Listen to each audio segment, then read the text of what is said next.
welcome to the Deepers Creepers podcast, where we like to get high and talk about horror movies. I'm Casey. And I'm Jess.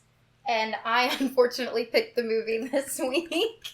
Y'all love shitty movies, so I'm super excited to be talking about the 2003 movie Darkness Falls. Woo! Tooth Fairy! I'm gonna let y'all know, this is another one of those movies that I thought was really scary. And Casey's like, have you rewatched it recently? And I'm like, oh, I guess I haven't. And then I rewatched it and I was like, it's the scene that shook the nation. Dude, because I remember doing the same thing. When this came out, I would have been 8 years old. Very into horror at the time, but also very easily scared. I remember, I remember watching this and being terrified. We will go through the specific scenes that I remember traumatized me, and I will go over the specific ways that I had to deal with the trauma from this film, which will then bring in the trauma that I got from watching the 1990 It in 2000. So I would have been 5 years old. Mm-hmm. Fucked me up. Thanks, Mom. Anyway, like Jess said, we are doing Darkness Falls this week. So I feel like we've covered, so this will be episode 34-ish, 35, I think. We've covered quite a few from those 2000 to 2010 era. I would say one of them that we covered was good. House of a Thousand Corpses. I would say great. Well, I mean, yeah, but that's every other one. Shudder, this one. Mirrors. One Missed Call. Terrible. And they all have that same vibe of supernatural PG-13, not scary, but not funny and not fun. And there was one jump scare in this entire movie for me that got me. And it was literally at the beginning when the little girl is at his window to and it's just come in and invite him to the rock quarry. Yeah, and it's literally I said, Jesus Christ! It's literally a loot and bust scare, which is the most innocuous of.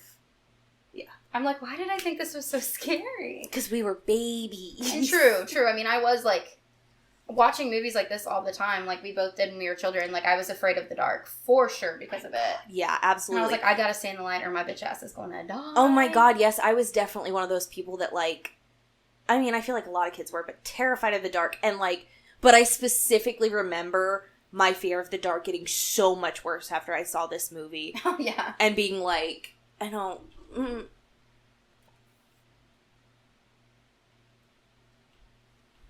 I think it's my dog messing with the doorknob. I was like, Ghostface is back? Literally. We didn't plan this one. This was not planned. There's something's happening. It's either a dog or a ghost.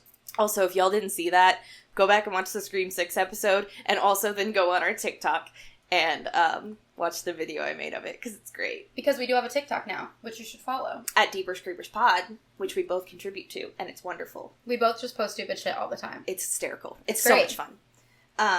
Yeah, so, this movie has a 9% on Rotten Tomatoes, which I feel is very fair. I can't think of I mean, it just feels appropriate. I don't think it's a 0%er, because it's a movie. They made a movie and I didn't. Exactly. So, I didn't make a movie. I'm just talking about this movie. But I will make fun of this movie. I have notes. I have thoughts. Okay. So, Matilda. Matilda Dixon. Matilda is our weird little lady. Learned today, based upon a true story. A real woman in 1841 named Matilda Dixon from Australia allegedly murdered 2 children and was executed for it. That's the extent of that story. Oh. So, that's the true part of this story, but... What did they do wrong? Anyways, something I learned today is that there is another movie named Darkness Falls that came out in 2020. Oh! And it was originally named Anderson Falls.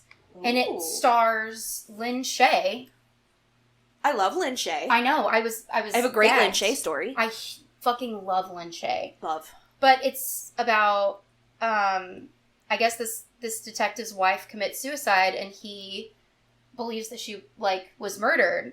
And so he goes on this quest to find out who murdered his wife, and I guess it's like a father-son duo serial killers. Oh, so ooh. sounds pretty interesting. But it was originally named Anderson Falls, and they changed the name to Darkness Falls. Stupid. Why would you name it something? Yeah, his name is Detective Anderson in the movie, so I like Anderson Falls, but I haven't watched it yet. But that doesn't sound like a horror movie. It doesn't, but Anderson it's got Falls Lin Shaye could in it. be... Yeah, exactly. That too. That's true. Sometimes you see the cast and you're like, is this horror? Right. How many times have I mentioned the new Ari Aster movie? Why did he leave us? I keep seeing things that are like, this looks so good. First of all, the name is stupid. Beau is Afraid is stupid. It's a dumb name. Sorry. I don't want to... It was almost called Boulevard, and I liked that better. I don't know. But, anyways. I'm just very sad. The writer, one of the writers of this movie, wrote The Tripper, which is, I don't know if you've ever seen, but it is a shitty early 2000s slasher, political slasher, where someone's murdering people in a Ronald Reagan mask, directed by David Arquette. Oh, okay. His directorial debut. Covered on the Kill Count. That's the only reason I know about it, and I watched Kill Count. It actually looks kind of decent. I love David Arquette. Always have, always will. He's my little dewdrop. So, and then one of the other co-writers of this was James Vanderbilt, who, if you are a big Scream head, you will know, co-wrote Scream 5 and 6. Oh, yeah. He's one of the co-writers that writes the script before Radio Silence gets to it. Okay. Yeah. And then the director of this, if you can believe it, directed the Texas Chainsaw Massacre: The Beginning, which is a cinematic masterpiece if you've ever seen it. It's not. It's bad. It's so bad. I hate one of my least favorite Texas Chainsaw movies. Why'd they do that to us? So, anyway, his name is John Liebsman. Why, dude? I got questions. That was literally one of my least favorite Texas Chainsaws. And that's And I've seen the one that they put out on Netflix recently. That one's middling for this series. Everyone hated it, but there are some bad entries. It's fucking hilarious. I love Texas Chainsaw. I love the first one, and the second one is my baby. Okay? I totally feel that. There are some duds in that franchise. You know, I like the Texas Chainsaw 3D. It was better than the beginning. Truly. The remake was... Go ahead, cuz. It's fine. Do your thing, cuz. I think the only reason I liked that movie is because I like Alexandria Daddario. Yeah.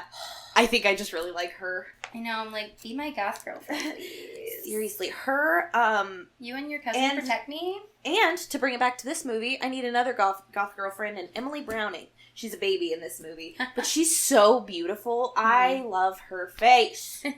She's so hot. I need Kat Dennings to be my big titty goth girlfriend. Kat Dennings is absolutely my celebrity crush. She's so fucking hot. It's... like, nauseating. We'd have lesbian babies somehow that both have cute little gaps. And the prettiest eyes. And the biggest boobs. And I would steal them. Just so I could cuddle them. And buy them very cute clothes. Yes. We would dress them like little, tiny Wednesdays. But more stylish. That's true. And updated. Yeah, of course. Little goth babies. Anyway, back to the movie. One of my first notes is, hey, that's Emily Browning. Because I forgot she was in this for a small amount of time. So anyway, back to Matilda Dixon. So Matilda was just this lady that lived in the town of Darkness Falls. And the children loved her. She seemed like a very kind soul from the story that we're told. When children Except she's also the creep who collects teeth. Okay, I have tons. Caitlin has 2 fucking caskets in her house, and the bitch has taxidermy everywhere. I have a tooth in my fucking recliner center thing. What do you have to say about me? Don't answer that. So anyways, she, when the children lose their final tooth, gives them a gold coin in exchange for a tooth. This is great. The kids love her. Until... Da, da, da. Couple of motherfuckers go missing. Couple of little boys go missing. And they're like, I bet it's that creepy tooth lady. Which, I mean, let's be honest with ourselves. It's 1841. You're really scared of witches and shit. 2 little kids go missing. I'm blaming the freaking weird tooth lady. I'm blaming any man ever before I blame a tooth lady. I'm just saying that. Fair. But in 1841, you blame a man, and then you also get burned next to tooth lady. Yeah, that's fair. So, I probably would have just kept my mouth shut. Actually, I wouldn't have lived. There's no way. I almost get beat up on a daily basis by men in today's standards. Like, I hate them all. Yeah, I would. Except for mine. Mine's a little baby. my little baby. Little cinnamon bun. My little cinnamon bun boyfriend. Anyway, so they hanged her. Yes. And then the next day the kids show up. The 2 kids that she allegedly murdered. Wait, did they hang her or her house caught on fire?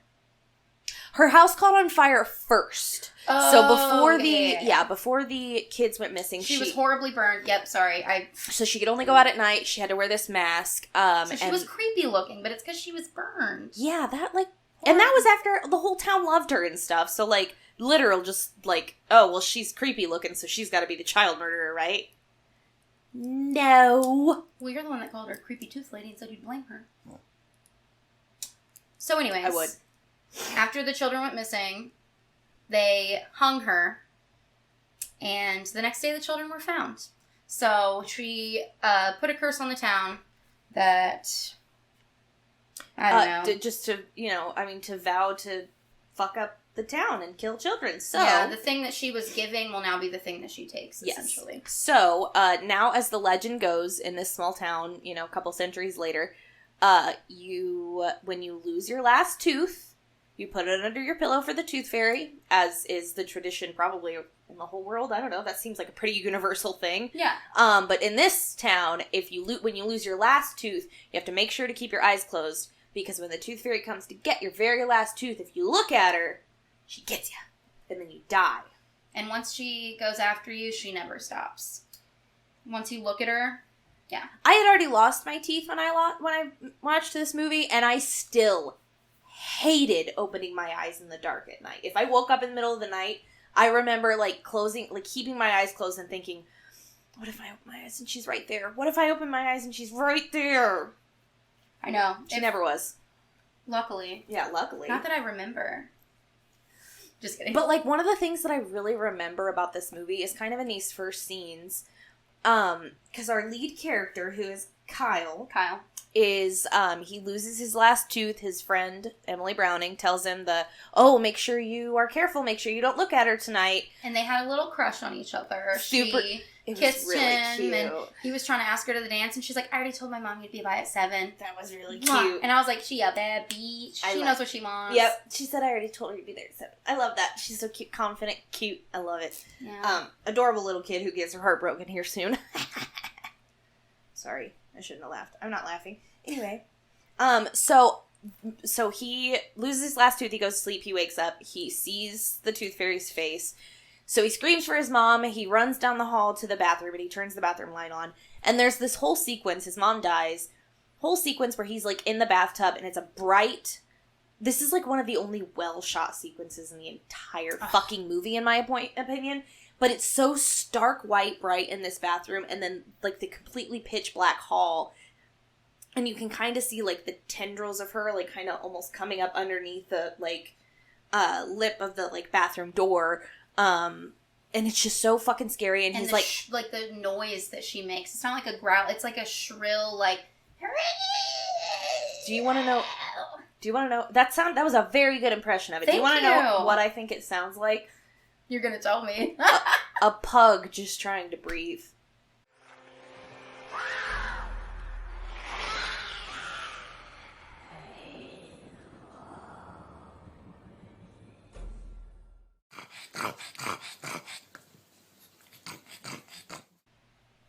Because it's... That's what pugs in this thing sound like. Still sounds like a fucking pug. Just unable to breathe. Take that pug to the vet. All pugs need to go to the vet. Yeah, that's so sad. Anyways, we're not talking about pugs. Anyway. But yeah. It also kind of sounds like a Pokemon a little bit. So he, goes with the police. Him and Kat get separated. My question is, in the movie, we see the Tooth Fairy breaking his mom's neck. How the fuck did they think that a 8, 9-year-old child could have enough strength to break his mother's neck with his bare hands? Good question. And I think that's why he is not in jail and just, had to go through therapy for a few years. Because obviously the dumb small townspeople are going to be like, oh no, he killed his mom. And, that's going to be a thing. But I'm sure the professionals looking at it are like, someone came in and murdered your mom. I know you think it was the Tooth Fairy, but that's just your trauma. Yeah, because I was going to say, Picturing it had something. She had a scratch on her face. Wouldn't you check under his nails? Yeah, and he was all scratched up too. So what I'm assuming happened is they took him to the mental institution, said, hey, we know you didn't kill her. Someone came into your house and did this. I know you think it was a demon Tooth Fairy, but it wasn't. Let's get you through this and make you better. Because, trauma will do that kind of shit to your brain. But of course, the dumb cops in this small town and the dumb townspeople in this small town are going to be like, oh no, that's the kid who killed his mom. Yeah, because I was like, how are we supposed to believe that? Like in Jumanji I think it was Jumanji when they were like, wasn't he the kid that ate his parents or whatever? There was that rumor. Was that not Jumanji?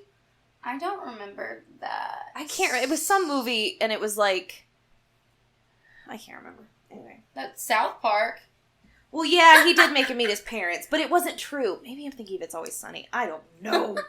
Damn it, I hate Jack Madness! Sit down. I'll make you eat your parents. What did you say? Nothing. We have not gotten very far into this movie.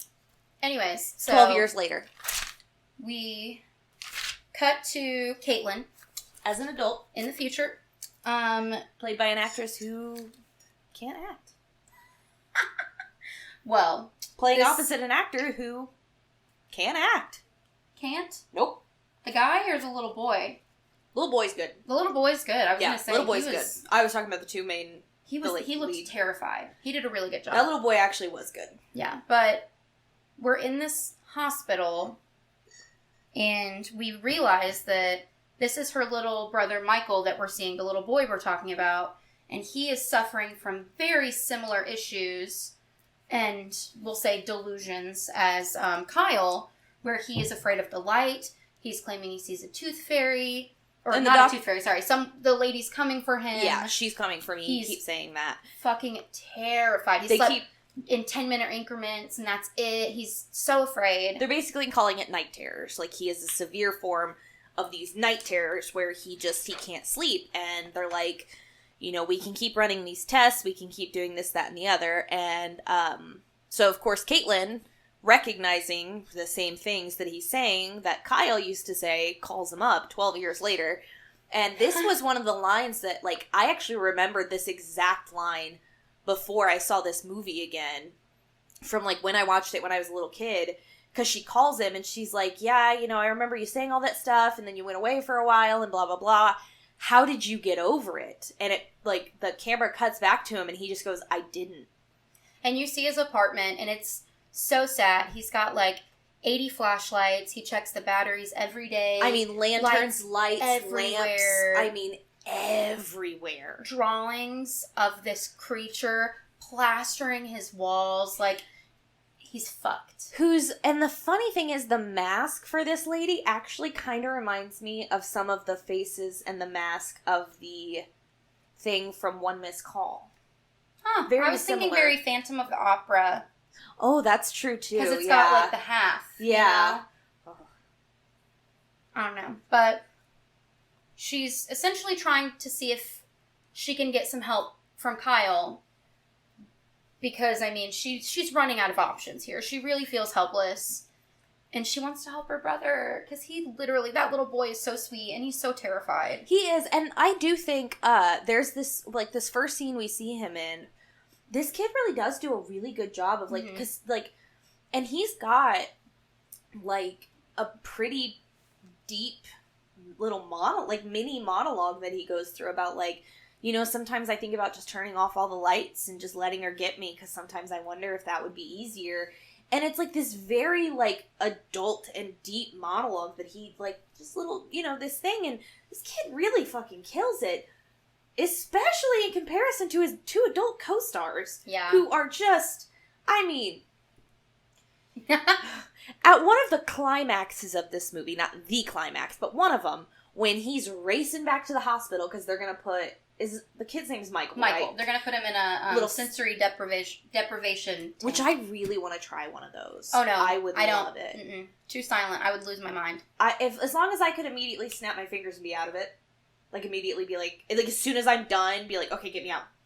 Then I would want to try it. I don't know. I don't know about all that. I might go crazy. Crazy. Oh, what was I saying? Anyway, he's racing back to the hospital so that they don't put him in the dark, because he knows what's going to happen. And the way he, like, he's supposed to, like, burst into this room and be like, hey, no, he literally gently walks in and is like, hey, don't put him in the dark. Stop. Take him out of there. Please just do it. And then as the police are taking away, he's like, don't let him go in the dark. Just like that. Like, it is... I mean, this man is... If he is playing, like, a monotone... Like, he's... You can see, like, when we're panning to his room, that he's on several different antipsychotic drugs, and, like, they were saying he's on Klonopin and tons of other things. Like, he has, like, 6 different pill bottles. Like, this incident from his childhood fucked him up. And I get that. But, buddy, we need a little more. We need a little more. You know what we do get a lot of in this movie? A lot of new metal. A lot of 2000s new metal. And that's not a complaint, necessarily. Listen, if I'm watching an early 2000s shitty movie, I want me some early 2000s shitty new metal. Okay? Yeah, that's fine. Whatever. I wrote down lots of filler. The kid does the creepy drawings, too. Literally. Then we cut to Kat's boyfriend, who is Larry? They're not dating, actually. And this is kind of confused me, because so Larry, the 3 of them were, like, best friends, I guess. And even though, excuse me, even though Kyle left when they were, like, 12, she, like, never got over it and wouldn't date anybody else. And it's really confusing because, like, given her age and the age of the kid, that could easily be her son. Right. I'm confused about the brother-sister relationship. Why isn't it just her kid that she, like, and she has, like, an ex-husband or something? Right. I just don't get that. Like, because then, yeah, there's, like, this weird, very dropped relationship where, like, you can tell Larry's, like, super into Caitlin, but she, like, won't stop holding the torch for Kyle, and it's just such a weird dynamic that then obviously just gets dropped because then Larry dies. Spoiler. Is his name Larry? Yeah, it's Larry. Okay. So Larry is an attorney, a defense attorney. Yeah. And he has Kyle go to the bar with him to get a beer, and Kyle's like, I don't drink, and he's like, 1 beer's not gonna hurt ya. And then, like, literally, like, forces him to get a beer. He even like, shows him the pill bottle, like, I can't drink. Like, he's like, oh well, still here's a beer. Still brings him a beer. So, yeah, Larry's an asshole. My whole thing is, I was like, Larry, he literally is looking around like he's terrified of everything. Yeah. The last thing on his mind is fucking Kat. Yeah. The Literally. last thing. Literally. He's not even emotionally stable enough to, like, function as a human. He's more worried about that kid, obviously. Yeah, and also the lights being on. And that, and one of the things that Larry says to him, he's like, you left a lot of shit behind when you left. He was 12! What did he leave behind? He was a child. What the fuck? I know, I was like... Like, it very much feels like the plot... Okay, so, I don't think it's as present... I haven't seen the original in forever, but I don't think it's as present in the original as the, My Bloody Valentine remake. Mm-hmm. Like, the Tom Hanniger situation, it was like, he had left the town and they were struggling because the mining thing, but he owned the mining company. It was like a whole thing. This was a child who, his mother was murdered brutally in front of him, but then apparently left behind so much drama that the town never recuperated and now blame this child.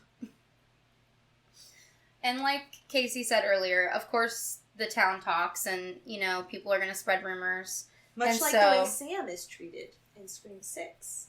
Yeah. Rumors. And then people hate you for no reason. Right. We love you, Sam. Melissa Bararias. Mommy.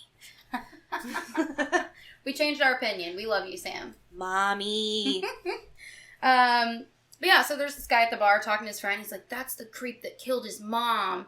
And of course he has to get up and be an asshole, because why wouldn't he? Yeah. Like, starts shoving him and throws a his drink. the beer he wasn't going to drink anyways on him. So then when Kyle walks away, he's like, yeah, keep walking, blah, blah, blah. You want a piece of this? And it's like, Yeah, he literally just said no. He literally just said, no, I don't. I don't want to fight you. And then guys are always, you want to fucking... And it's like, I just said no. And so Kyle goes out on the How about patio. no, Scott? No! But, I sh... And I sh... and, and I but, sh... but what and I I... sh... I love Austin Powers. so much. Mike Myers, please make more movies. You're Can probably Mike not watching Myers this, but- play Michael Myers? Huh? We saw. The collab! Yeah, that was really that was good. so good. That was a good picture, too. The lighting was like... I really liked it. Yeah. Yeah. Mine you would did have good. shoes on. It's fine. Oh well. I was taking a break. 3 days of big old boots will get to you. Goth girls get foot aches, too. My little tootsies were hurting. I accidentally almost cut circulation off on one of my toes because my fishnets. It hurt so bad. I wrote dumb in my notes. Just the word dumb. Nothing else around it. Just dumb. I don't know what that's in reference to. The movie in large? I don't know. Well, the next thing I said was that, like, he knocked him, like, that... Kyle went and stood out on the balcony to, like, get out of the bar. And then all of a sudden, Ray, that asshole that threw the beer on him, comes charging out of nowhere and, like, tackles him over the railing.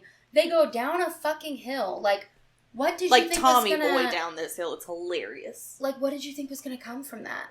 What good did you think was gonna come from that? Literally. And, Like, like, you're the thing hurting is... yourself too, And, like, you that fucking Ray... idiot. You literally... And that Ray got... Like, your friends aren't even around to see it, and I know that's why you want to fight him. Yeah, and you already, like, embarrassed him, so, like, what's the big deal? Like, You you made him prove walk your away. manhood. You proved you're the big boy. So, like, what are you doing now? Well, it ends up working out for the better, because... Ray got got. Ray got. Because, yeah, they end up in the woods, and he's, like, beating up on Kyle, but then Kyle sees the fucking Tooth Fairy, launches this guy that's twice his size off. I mean, it's, like, pure rage fear. Like, I am so scared, it does not matter how big you are. I've been chasing this. I am this so thing's been chasing scared me right my now. whole Yeah. fucking life. You are not going to be the end to my 2-decade-long fucking hunt away from this thing. Like, and then it's funny because then they're going and looking for Ray because they realize he's missing from the bar, like Larry is and stuff. And this fucking dude's body just comes out of nowhere And falls on Larry. That was the little scare that did get me when I was watching. I was like, oh my god, his body came out goddamn nowhere. But my whole thing is, the police come and they arrest Kyle, saying, obviously this freak's the one that did it. How the fuck, again, would they think that Kyle would have dropped Ray, that big-ass man, And then gotten from away. the air And then gotten onto away. Larry, higher up than a grown-ass man? Yeah. Like How from a did they- tree. From a tree. How? Or how did he, like, specifically rig it so that, like, no. He wouldn't have had time. No. They were out there for, like, less than 3 minutes. He wouldn't have had time to kill him, climb up a tree, drop him on Larry, and then run away. There's a reason that this Tooth Fairy does not like cops. We'll get into that. Uh-huh. But I thought it was really annoying that they had, like, the rhyme that was saying, like, she was a wicked soul. And, like, I was like, no, she wasn't. She And again, was that just went weird. nowhere. Yeah, it went nowhere. I was like, she was just weird. I was like, she's Yeah. wicked now because y'all did her dirty. Yeah, and she's, like, reading this, like, Hang fairy me on tale while you kind do. of book-ish, and it's, like, it's kind of saying it like this Tooth Fairy story is, like, all kids know the Tooth Fairy story, and, like, I never heard any spooky Tooth Fairy stories, did you?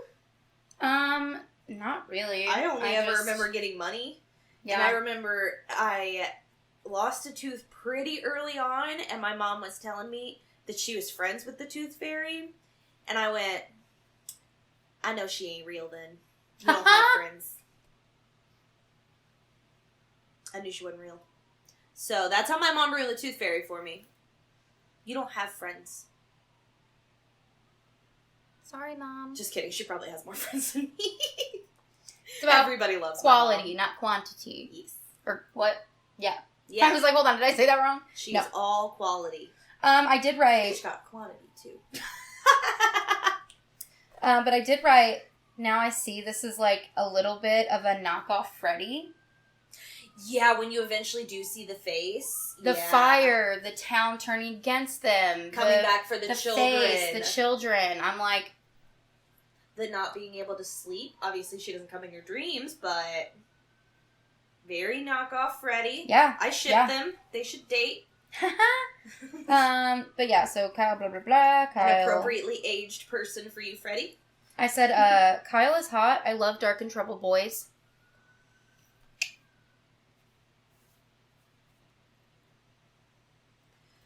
Kyle is not hot. I need a boyfriend. She needs a girlfriend. Kyle is not hot. I'll take both. I'll take one of each. Ooh, me too. Can I have a girlfriend? Don't be selfish, Casey. You wanted both. But I don't even have one. I just want a big titty goth girlfriend. What am I? Don't tell Jeff. I'm just kidding. He already knows. So this is kind of when we're going through, and I wrote, Larry gives, or, Larry, is it Larry? Larry, yeah. Larry gives off such nice guy vibes, because he's, like, talking to Kyle in the car. He's like, yeah, nobody in town had a chance with her after you left, and blah, blah, blah. And I'm like, maybe you're not the nice guy and catch you think you are. Maybe you suck. Maybe she doesn't want to date you or your friends because you all suck. So everybody in that bar sucked. Like, that's, like, Taylor. Like, Taylor and I went to high school together. My best friend, Taylor, she didn't date a single boy there. She wasn't interested in a single boy there. And everyone was always just like, why not? Why not? And it's like, because everyone fucking sucks. She found one when she left high school. Everyone in Mooresville was gross. Truly. Except the boy I was dating at the time. Decatur's not much better.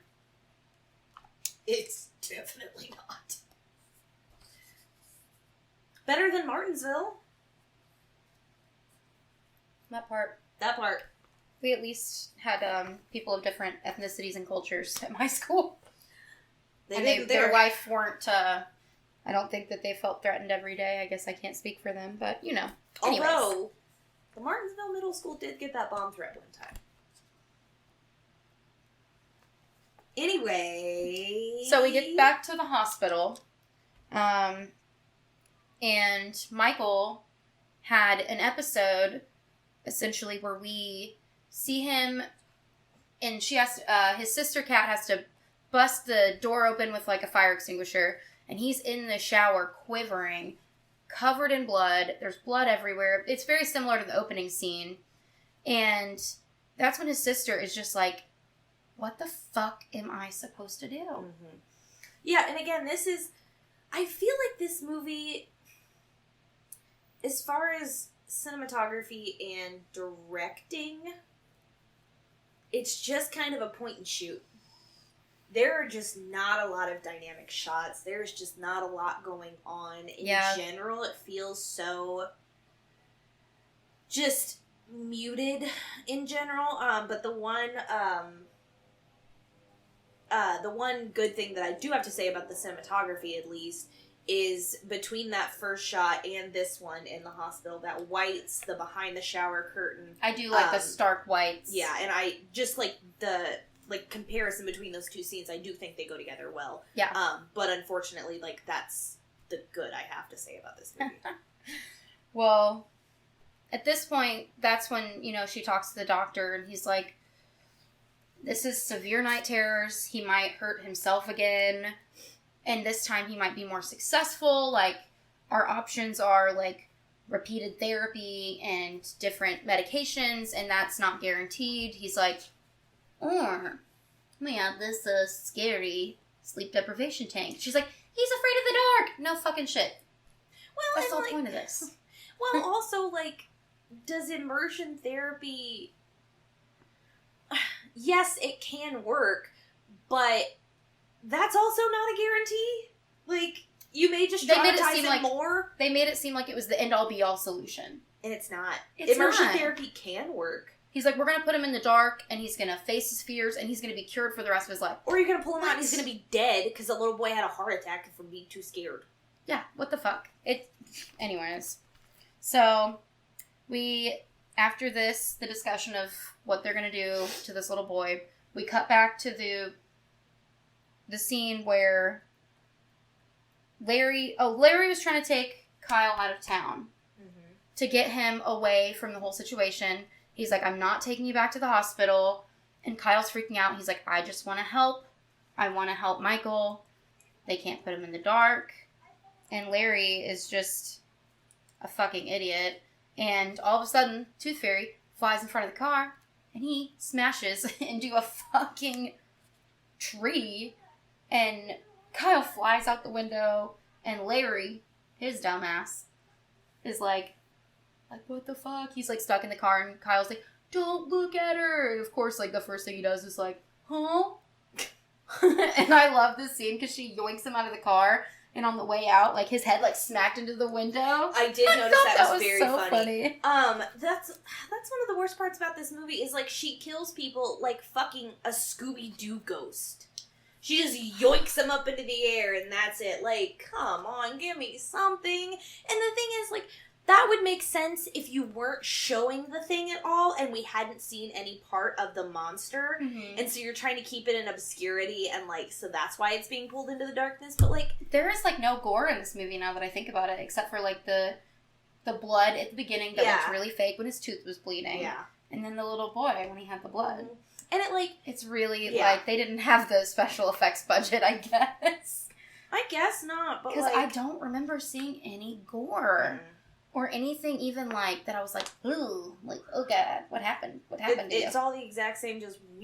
It might as well have that little sound effect. Right, 100%.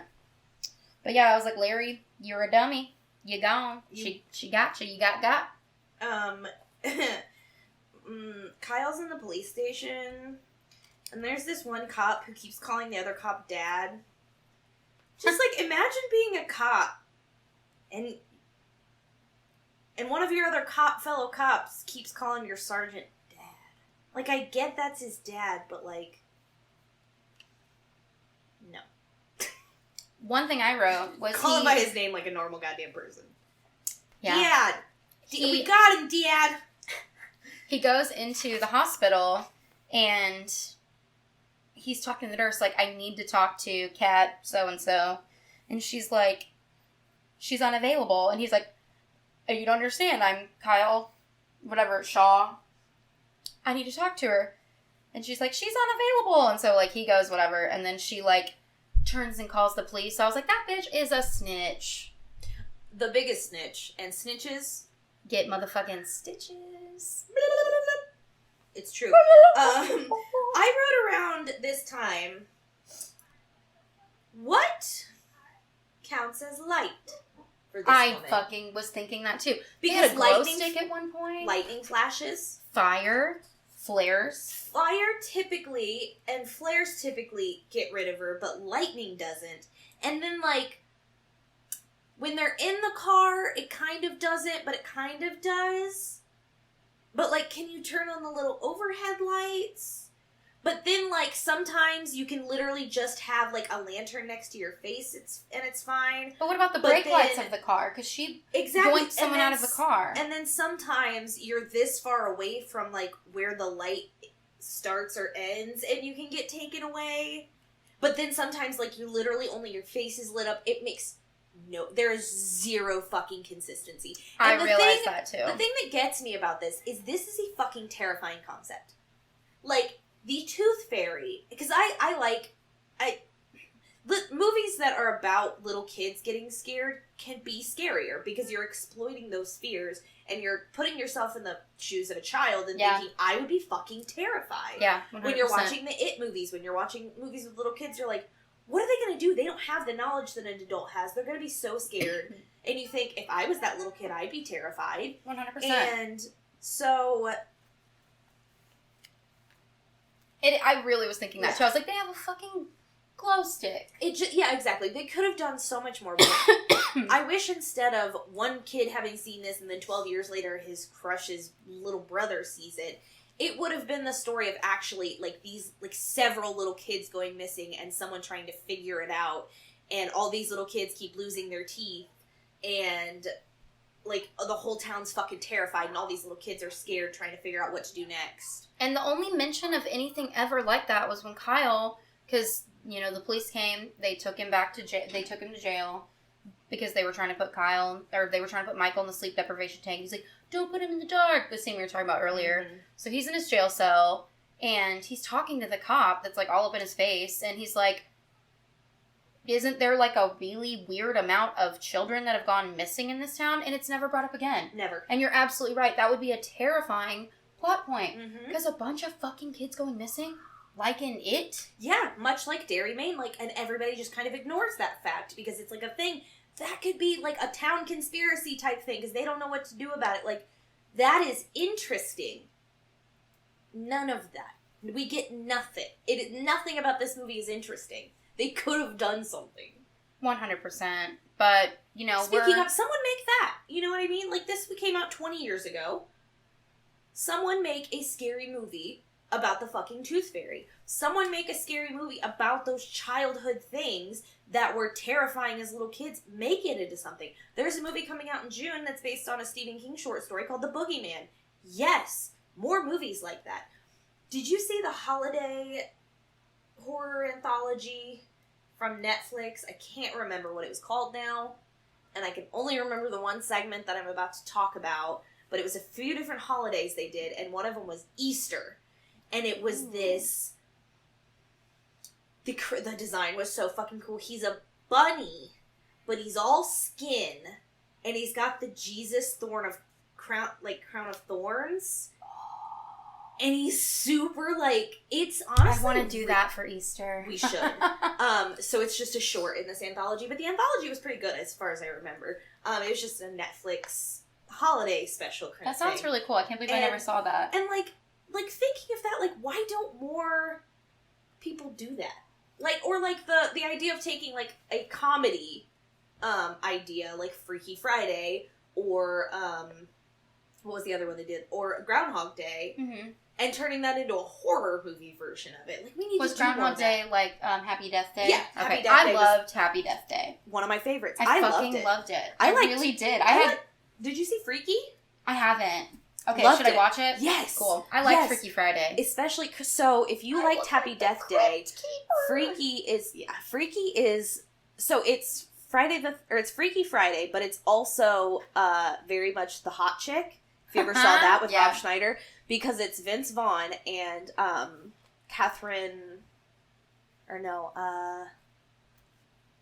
can't remember her name. Catherine Newton. Okay. They swap bodies, so it's a teenage girl and an older serial killer guy. So, but it's rated it's R. Me, Jessica. Jessica. It is. I'm in here. So if you liked Happy Death Day, it's the same kind of humor and stuff, but it's rated R, so you get gore. Okay. You get some good ass kills in that movie. I didn't really know whatever to think about it, so I might watch that tonight. Same people who made Happy Death Day. Okay. So, very, very similar. Yeah, I love that idea, though, the taking a comedy and making it something. We need to do more stuff like that. Yeah. I'm down. Let's do it. But, so we're back in the jail. Power goes out. Yes, why wouldn't it? Of course. And this is when... This is my favorite part of the movie. We watch no less than, I don't know, a dozen cops just get annihilated.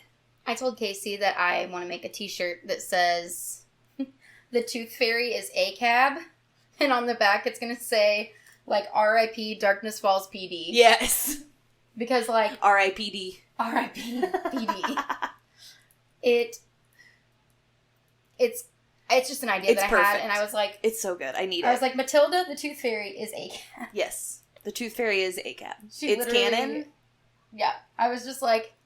Go off, sis. I was like, oh, is she? And because I wrote she's our hero. Because, like, the person that she's supposed to be after, who is Kyle, is in the middle of this room in a tiny cage. And instead, she goes and murders every other motherfucker in that building. They all looked at her. They shouldn't have been looking at her. Shouldn't have been Don't look at me, bitch. Look away. Out of my face. Out of my face. Like, she is over you, bitches. Tired of being looked at. Every time you look at me, you make fun of me. You look at me again, I'm gonna eat your face.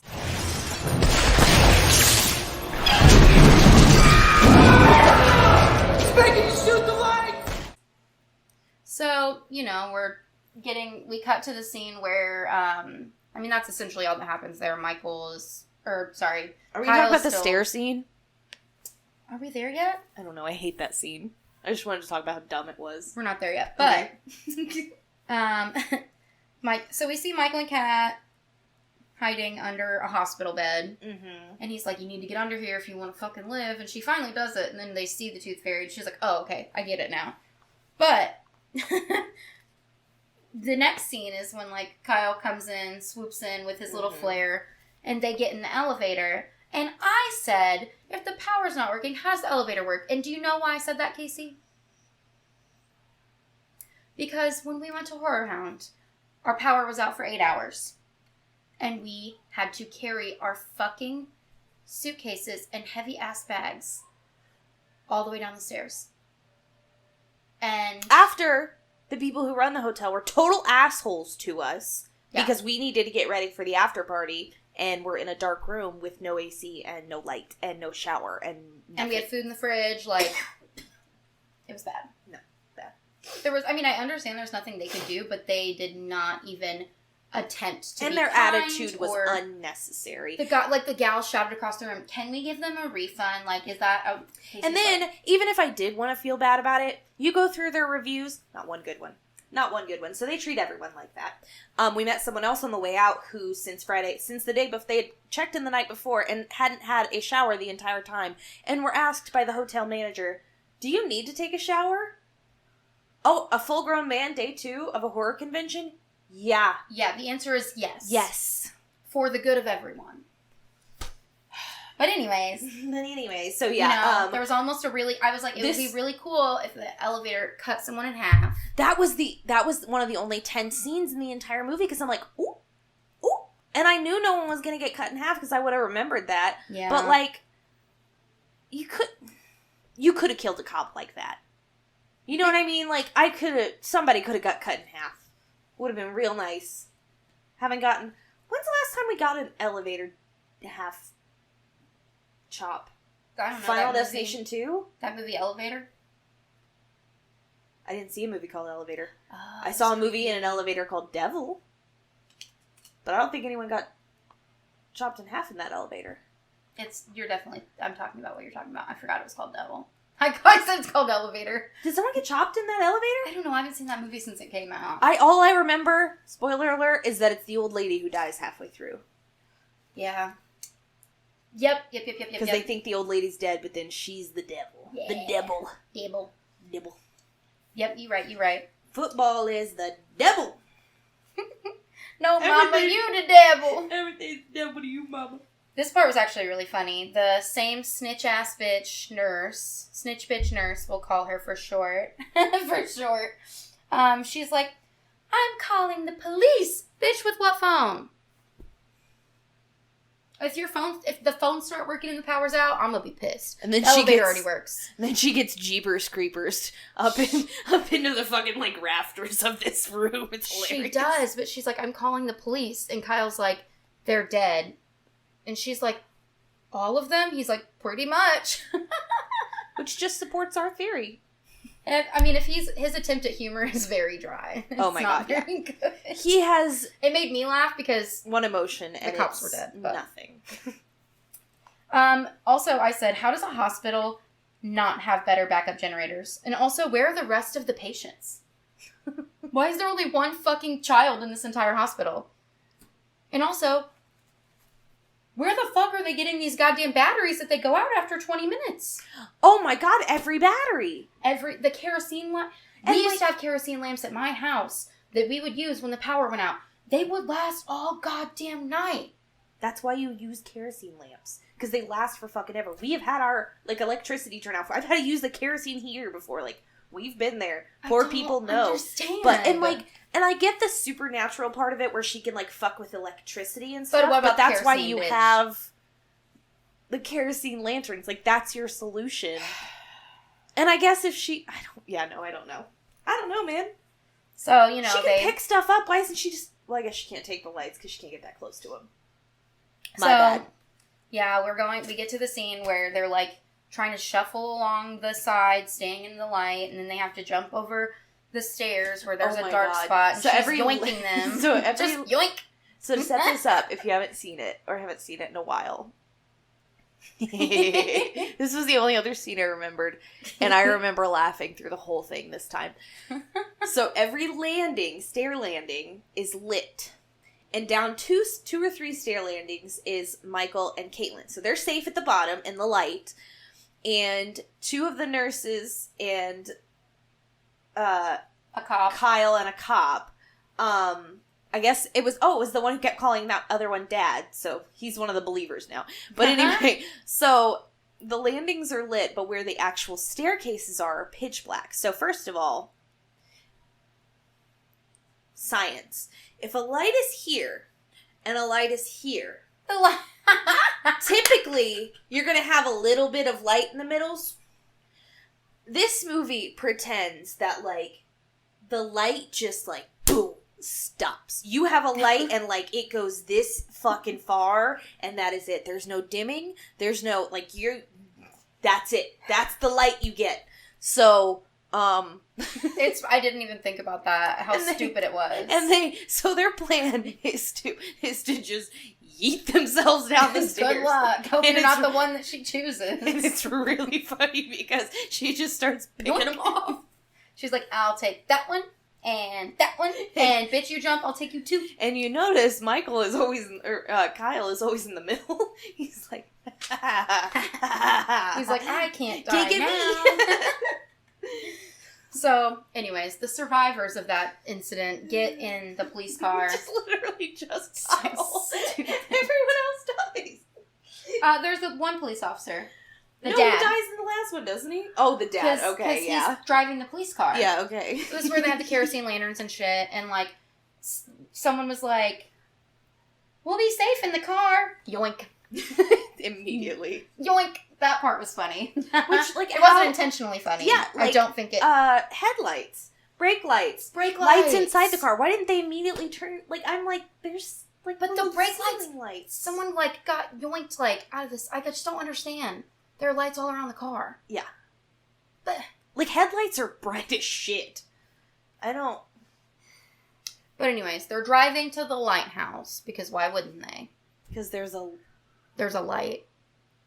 But no, like, there just happens to be a fucking lighthouse here. Just right down their street there. That was never established and hadn't been, It's abandoned. Yeah, and just hadn't been, a location in this movie at all.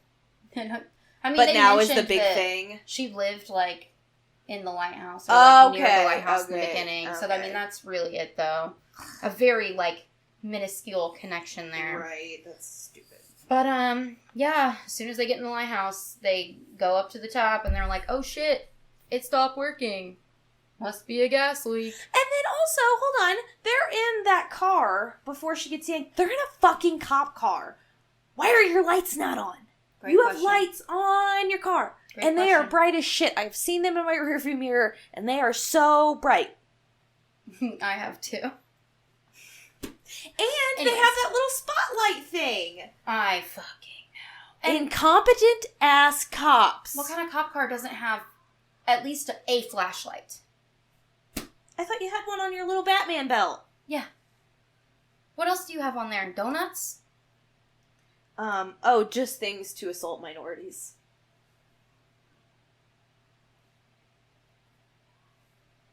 That part. Somebody pushes a kid down the stairs. Huh? Somebody pushes the kid down the stairs. Yeah. They're like trying to get away from this thing, and at one point, Caitlin yells to the little boy, "Michael, run!" And then she just shoves him off the platform. Run! By that I mean tumble. Ray, run faster! Oh my gosh. Well, I said, they had to, like, go, like, after climbing to the top of the lighthouse, back down to, like, fuck around with the gas leak and all that. I have been to a lighthouse. I went to a haunted one in St. Augustine. That's so cool. It was amazing. It was so fucking cool. I would love to do that. Yeah, and, like, there's, like, a museum that you can go into, and they have all the lights out, and you can, like, walk around and, like, listen for shit. It's so fucking cool. I would absolutely do it again. But what I'm saying here is that they were not winded enough to be going up and down that motherfucking lighthouse. That was unrealistic because I had to take breaks going up the lighthouse. And I'm not in the best shape. But I'm not like my 600-pound life. Yeah, that's like those, like, when I hear about people walking up the steps of, like, Statue of Liberty or, like, all these other things, I'm like, bitch, if it ain't got an elevator, I ain't going. So we're just going to look at the lighthouse then? We're just going to go and look at it. Might. I almost didn't go. Like, I went to the top of the rock in New York, terrifying elevator, but I did that. I did the St. Louis Arch elevator for that. Yeah, that was still scary. That was really scary. You're in like a little, yes, you're in like a little fucking egg. Yeah. And I was like, I don't. Kind of the windows kind of like lean out. I didn't like it. I didn't. I was like, get me out of here. I did the glass skywalk over the Grand Canyon. That was awesome. I climbed a mountain in Colorado, and that was way cooler than anything I've ever done. We climbed a big old rock in one of the parks we went to last year. That it was fucking huge. Anyways, they weren't winded enough, is what I'm trying to say. It's true, very true. So, we ended up, at some point, he threw fire at this bitch. Yes, he rips her mask off, and like some teeth fall out with it on the floor. Like, why? She's made of teeth. I was gonna say she still had her teeth, and she looks like Freddy. She does. She looks just like Freddy. That's the fucked up, like shitty remake Freddy. It's a Nightmare of the Opera or The Phantom of Elm Street. Phantom of Elm Street. We're renaming this movie The Phantom of Elm Street. Yes. I kind of also like Nightmare of the Opera, though. They're both really good. Thank you. Very we'll put that on a t-shirt, too. Yes. Stay tuned. God, fuck, where are we at? This movie's... We're almost to the end. We're almost there. Oh, I did write that she looks like one of the guys from the Hills Have I remake. She totally does. She really does. Hair in my Which was not a great movie. I guess I need to go back and fucking rewatch that too. Okay, here's the thing. The essay the in gore it was is very good. triggering for me. Very, very triggering. The gore is really good. The effects, like, for the actual people are really good. It is literally almost a carbon copy of the original, and I just wanted something different. That's true. That was one of those movies that I watched when I was a lot younger, and I haven't seen it, I don't think, First since time I watched then. it scared the shit out of me. It scared the shit out of me. Oh my god. I like this, the essay scene is burned into my brain, and It's I wish so funny because Ted Levine's in the remake. He's the one that gets burned alive. At the beginning, it's a really fucked up scene. Yeah. Everybody watches The Patriarch with the family, and it's fucking Ted Levine. So if you guys can see my shirt, it's Silence of Lambs. Jess got it for me at Horror Hound. She deserved it. It's my baby. And it's the trans colors, which I love. Actually, I'll take a moment here to say this. We are 100% supportive of the trans LGBTQ plus queer community. Allies, use your voices right now. This is the time that they need to be heard more than ever. It's just we need to protect our queer community at all costs because they are under attack by our government, by these vicious people who want to harm them, and everything going on in Tennessee right now, forcing children to detransition, And banning minors from drag shows, and here... I know this will come out after, because this happens 2 days from when we're recording. There is a rally at the Indiana State House, downtown Indy, to protect trans youth, and I'm definitely going to try to be there. So sorry for that little segue, but I feel like it's really important I'm going to try to post the link to that rally on the Instagram, on the Twitter and stuff. It's really important to use our voices in this time. our platform. We may not have a ton of followers or listeners, but I feel like if one person hears this message and knows that we're there for them, absolutely, and that they can reach out to us anytime. about anything. We are a safe space. I hope that that person hears this. Absolutely. And just know that we love you. There is a community that loves you. Please don't give up. And for the love of fucking the universe, protect trans youth. Seriously. Be the ally that everyone needs you to be. And, just try to fight the hatred with anything but more. And I'm not saying love, the pieces of shit, but just love each other. Yeah. And just protect those that need protecting. There's enough come together. Outside forces attacking the queer community right now, so we need to come together and protect each other. Exactly. Drop all your bullshit drama. It's not the time. Yeah. We need to come together as a community and protect each other. Yeah. So just like we did a few years ago, and never saying that we should stop protecting any other minority or anything, but we came together a few years ago because it was really bad for a certain community, and now there are people who are now trying to attack another community that needs that same kind of support and help, and we need to show that same kind of love and support, because everyone, all oppressed people deserve that, Absolutely. There can't be change without, some kind of pushback. Yeah. Anybody who says protesting doesn't work is a goddamn liar. Because that's how we got where we are. And I'm not talking about silent and fun and nice protesting either. Burn that shit down. Burn it to the ground. Anyway, back to this very shitty movie. We're almost done, I promise. But, I just don't understand why they thought the lighthouse was powerful enough to, banish her to hell or something. I don't fucking get it.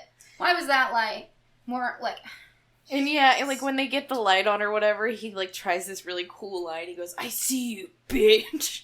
Again, reminded me of something in a fucking Nightmare on Elm Street movie. It was so cringy. I was like, that was the most emotion he's had, the most emotional range he's had the entire movie. And it was the worst line ever. I sometimes like those, last minute lines. If you've ever watched the movie Unhinged with Russell Crowe, her very last line in that movie is, "Here's your courtesy tap." And she shoves the scissors into his face. I love that. Because that entire movie is based on the fact that she honks at him in traffic and he road rages on her because she didn't give him a courtesy tap. Or in The Orphan, "I'm not your mama." Mm-hmm. Or The Ring 2, "I'm not your fucking mommy," and then she shuts the well. Sometimes you need a really good line like that, and sometimes you get this / "do your thing, cuz." Do your thing, cuz. They are not all in the chainsaw. They are not all created equal. But anyway, I put wow, those effects are bad because they are PlayStation 2 bad graphics. It's bad. So, she comes back after they get the lighthouse working. She ugly. So, essentially, they cover her. There's gasoline everywhere because the gas leak. It's really, this is not an exciting end to this movie. He lights his arm on fire because the fucking lantern broke. Lights his arm on fire. Fucking Superman punches her. Which a flaming fist punch sounds cooler than this one ended up being. How did she lit up into fucking flames like that? I'm like, he had this much flame on his arm. Ghosts are not that flammable. Yeah, I don't know. I've never tried to catch one on fire, but I've seen a lot of TV shows and movies where they try to catch ghosts on fire and shit. Also, if she's made of teeth, I don't imagine teeth are easy to burn. Oh, now she's so much scarier thinking she's made of teeth. Oh my god, it reminds me of the cover of Shudder. Oh my god, that old one with all the teeth. I saw at Mask Fest in Indianapolis at Horror Hound, that used to be on the east side. They had a haunted house that was advertising there, and they had the full tooth mask, and I was like, I literally can't look at it. I'm upset by it. It's I have the phobia of holes. It's called trypophobia, and I have it too. I think about. I'm talking. Does it make you nauseous? It makes me queasy and sick to my stomach. Mm-hmm. I'm the same way. You are the only other person that I've met in person that has that. You too. Mm-hmm. We just keep finding out more and more things about each other. Everyone laughs at me. No, It's a real fucking thing. It makes it's me not. physically... If you don't know what trypophobia is, do not fucking Google it. It is sickening. There's like a picture I saw on the internet that is like when I was a child that burned into my brain forever, and I won't even describe it to you guys, but it's like something that like... Was it a face? No, it was okay, mine was a face. Oh, I know what you're talking about though. It was a picture of a thumb. Okay, I'm going to describe it now. But it had like... Oh, I know what you're talking about. Stop it. Okay, you know. And I will not be editing into this episode because I'm not looking at it. And if any of you fuckers comment it, I will cry. I will throw up and cry. And then throw up some more. It's gross. Seriously, I'm a puker though. Other than my college advisor who like so got wild. me into writing, you are the only other person I've met in person that has that phobia. It freaks me out. Yeah. Like even in a lot of Asian dishes. Yeah. You know what I'm talking about? What the fuck? Every Why once can't in a while, I think if of you that? get really shitty microwaved pancakes, they'll have it, and it like, oh, that's why I don't eat like Denny's pancakes because I know they're microwaved.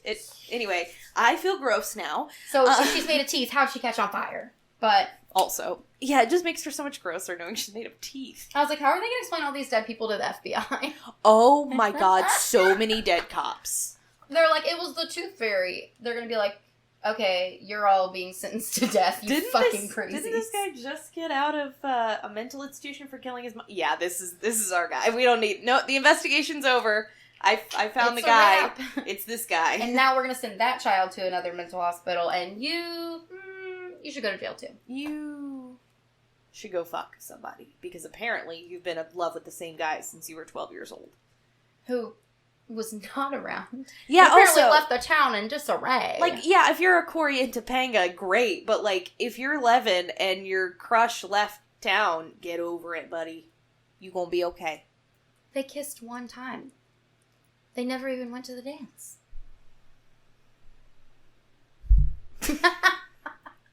Oh, kids. So yeah, we get a fake out scare at the end with like a kid like putting his last tooth under his pillow, and then it's like, ah, and it was his mom. It's so stupid. And like, then, why couldn't they kill that kid? That would have been a good ending. I would have liked this movie then. You know, a fun fact about this movie? There are 9 minutes of that credit scene. For what? I didn't even know that many people worked on this movie. 9 minutes? You know how Hulu shows you the seconds on the bottom before you like go to the next movie? At the credits it started, it was like 650 seconds. That's way too many goddamn seconds. I turned it off. I was like, I'm done. Between like, how many new metal songs is that? Like 3? I was not having it. It's 2 new metal songs and an Evanescence music video. And that's all more than I care to watch. A lot more, but it's fine. So anyway, that was this movie. It was bad. We don't recommend it. That happens. I can't believe I loved it so much when I was a kid. Ugh. This podcast is ruining my childhood horror movies that I liked. Not all of them. But some of them. A fucking chunk of but them. a lot of them. House of a Thousand Corpses is holding Still up. stands up. Halloween Absolutely. still holds up. I watch that movie all the time. I watch tons. I'm not saying every Halloween movie holds up. But the 2008 Rob Zombie. I even thought that Resurrection was real cheesy when I was a kid. Yeah. I was like, when the chick's head was rolling down the fucking stairs, I was like... I mean, like I've said before, there are obviously exceptions, but the general vibe and majority of horror movies that came out from 2000 to 2010, I don't really like. It's probably my least favorite era. And those are the ones I remember the most, because those are the ones I was like... Grew up with. I mean, you had your funny 90s slashers. You had your funny 90s, like, meta shit. You had your 80s cheesy slashers. You had your good 70s slashers. 2010, you had your just random assortment of shit. I mean, and then like... the 2020s has been one of the greatest eras of horror of all time. Truly. So, like, yeah, it is up against a lot of good horror decades, but there's just something about it. It was just... I'm not saying it's a good horror decade, fun. but it's fun for me. It's nostalgic. Yeah. Okay, I get that. Yeah. I totally get that. But, you know, what can we do? I don't need to revisit this movie again. Don't watch it. It's so boring. Luckily, it's only an hour and 25 minutes. Like a blissful hour 25. plus 9 for the credits. It's literally like an hour and 15 minutes. It really is. It really is. I was like, looked down at my phone. I was like, damn, this movie's done already. Like, whereas at one point I looked down, I'm like, we're 50 minutes in and nothing has happened. But then luckily it was over 20 minutes later, so it's fine. It was great. So yeah, anyway, that is our review of fucking Darkness Falls. Darkness fell all right. She fell hard. Yes, she did. She did not get back up. So obviously, we are back after a week off. So thank you for being patient with us. We haven't done a review in a few weeks since week before was our Horror Hound episode. We had so much fun that weekend. Anybody who learned about us because of Horror Hound is listening to us because they found out about us then, who saw us, met us, loved on us. Just thank you so much for all the love, just in general. Like that, it's just been so awesome. We've gotten shouted out on in the internet a few times and just like friend requests and stuff. It's amazing. We've just been gleaming. Just like, so grateful for just everybody's, just saying, hey, I checked out the pod, or hey, I'm gonna go watch an episode, or just, just in general. That's just so cool. We love you all. If any of you ever want to guest on the pod, reach out to us at our email, deeperscreeperspod@gmail.com. Make sure that you follow us on social media. We are on Twitter and Instagram at Deepers Creepers. We are now on TikTok at Deepers Creepers Pod. And then, of course, make sure you like and subscribe and share. And definitely subscribe to the YouTube. We need more YouTube subscribers. Yeah. But next week will be Jess's birthday episode, so we have a really fun surprise coming your way. So be sure to look out for that. It's Taurus season. Anyways. Till next week. Stay spooky. Bye.